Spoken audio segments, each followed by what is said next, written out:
What is going on, guys? Welcome back to the channel. We are going to be making some lures, so stick around.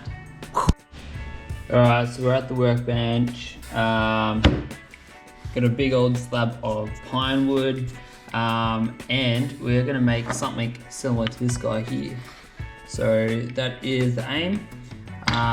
So yeah, let's get started. I'm going to draw my design on here. After you've been doing this for a little while, you can get some templates and actually just trace around, so then you have the same lure each time, but I like to just experiment and do some different lure designs. Got a couple going on at the moment that are up to the painting phase, but we're going to start a new one. So I start with the nose of the lure, and then I go to the top, wrap that guy all the way around,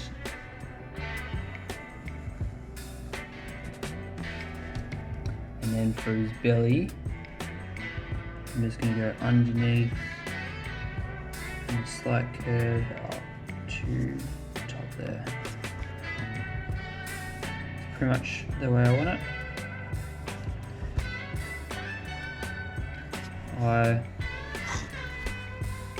And then probably some gills or something.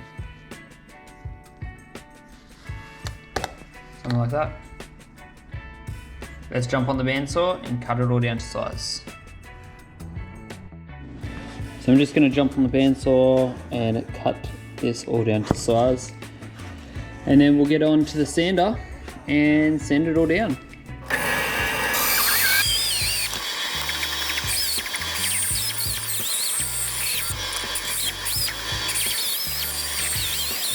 So there we have the first shape of our lure, and what I'm going to do is I'm just going to get onto the bench sander and sand off all the impurities, and then I will shape it down to the desired shape that I need.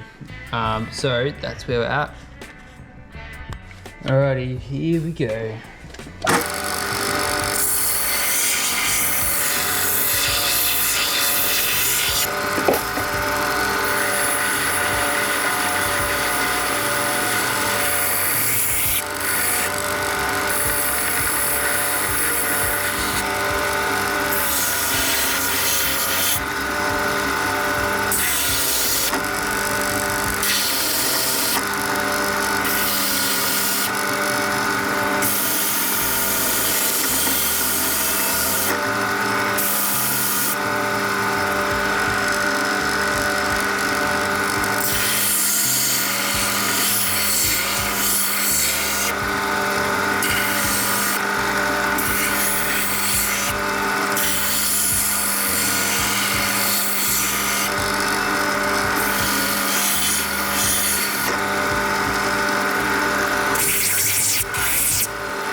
Alright, so once I have the lure looking pretty good like this guy, I'll then use some hand sanding and just sand down the rest of the lure just to make it into a nice profile, and then I'll get drilling of the eye holes and gills and things if I wanted to do the gills, and then also the eyelet holes as well. But that took me about 6 minutes all up. Start with a lower grit number and then go up to a high grit number when you're sanding. But we're almost done. Alright, so I'm up to my last sandpaper grit. So I think this is 240, I think. Yeah, 240 grit sandpaper. This is going to be the final one. And then I'm going to get all my eyelets, similar to this one here, get all my eyelet holes in, glue that all up, and then paint it.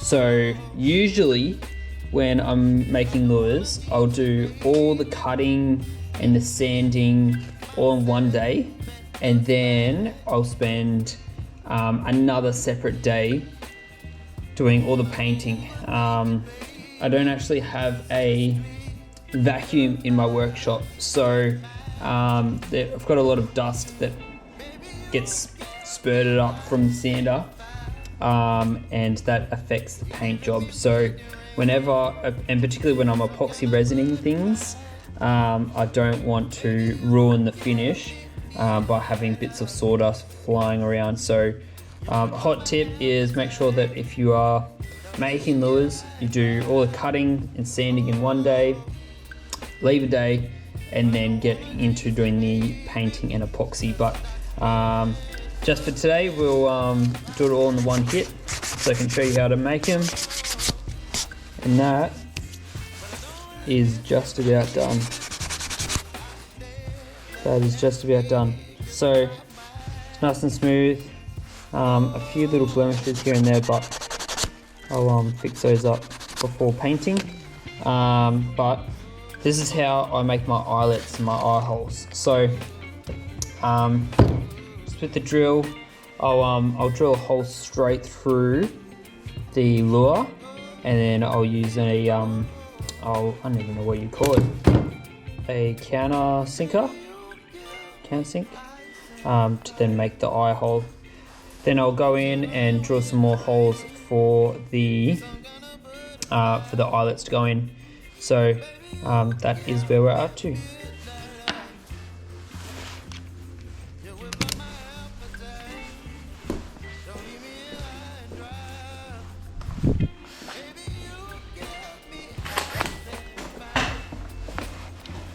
So doing it as carefully as I can, find roughly the center, and then I'll drill all the way through. Now, the reason why I drill all the way through is to make sure that I've got an even eye hole on either side. I've tried doing just straight with the countersink, and it just ended up having wonky eyes. So, alright, so I've got my eye hole in, and I'll just use the drill, and I'll put it on backwards when I'm drilling, so I'm not digging too far into the wood. So just pressure, that's all I need. And the same on the other side.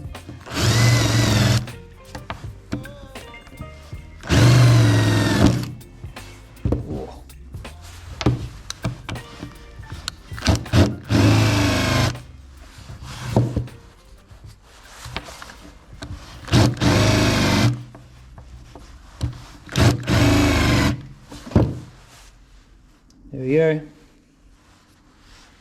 Eye hole's done. Now I need the eyelets. Alright.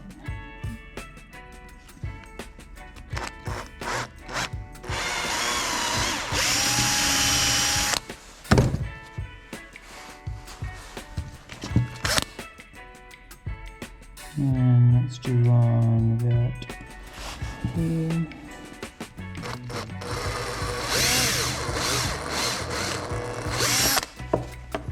And one in the base of the lure.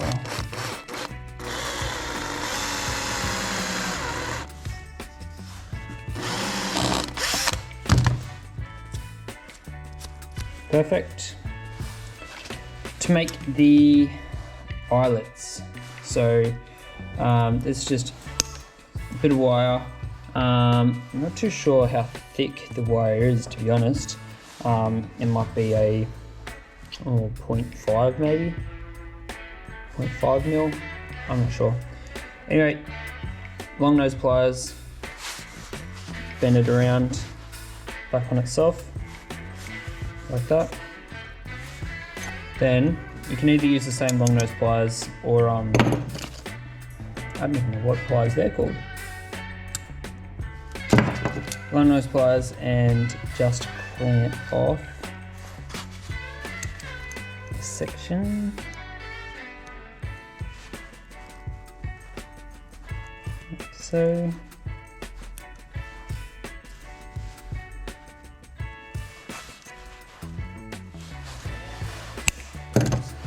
And that just go in the front, and it's done. Perfect.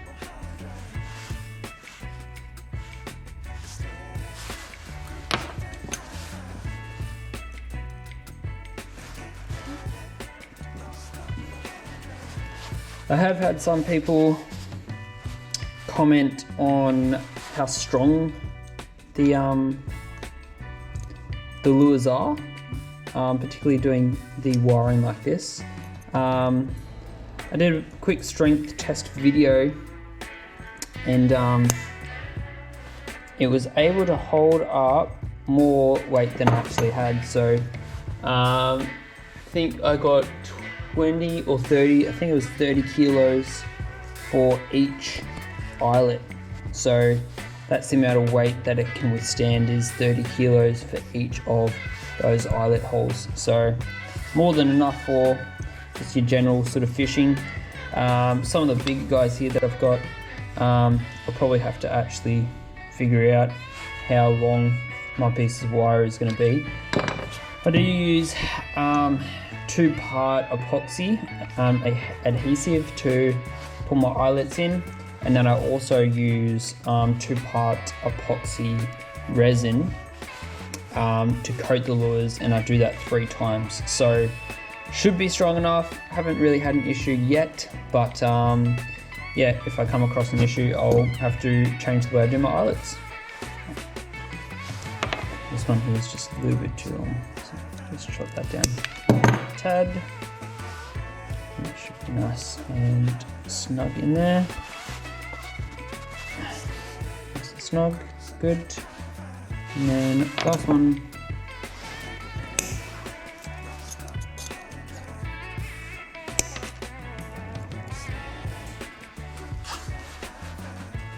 Window run itself and shut like that. Now we'll just go in base. Perfect. Done. So that is how I make my lures. In another video, stick around and I'll show you how I use the airbrush gun and how I paint my lures.